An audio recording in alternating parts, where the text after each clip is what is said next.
Welcome back to Awesome Agents. I'm Alex Rivera, and today's story sent chip stocks sliding across the board. Yeah, the Wall Street Journal dropped a report Monday OpenAI has been missing its own internal revenue targets, and the market reacted fast. Oracle was down more than 6% in pre-market. Nvidia's one was off between 3 and 5%. That's a big reaction to one report. The timing made it worse. OpenAI just closed a $122 billion funding round about 4 weeks ago at a $852 billion valuation. It's the largest startup fundraise in history.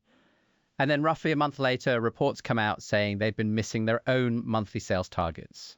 And not just monthly targets, they also missed a goal to reach 1 billion weekly active ChatGPT users by the end of 2024. So where does OpenAI's revenue actually stand right now?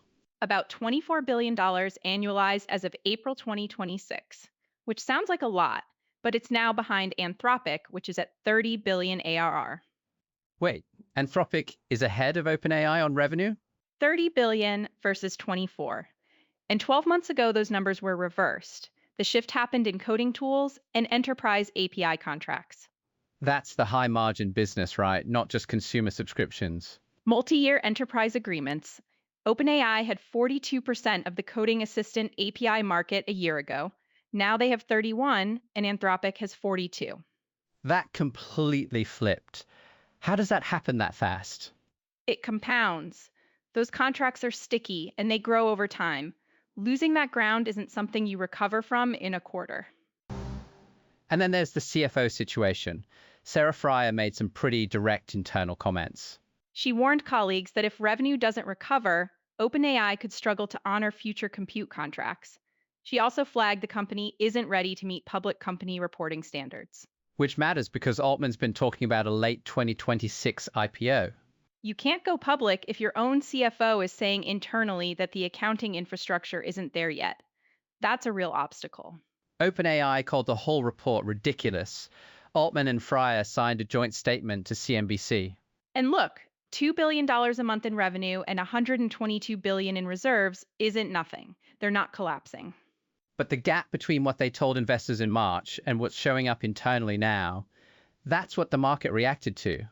The question isn't whether OpenAI survives, it's whether the infrastructure bet was sized for numbers that aren't materializing. Oracle has a reported $300 billion 5-year deal with OpenAI.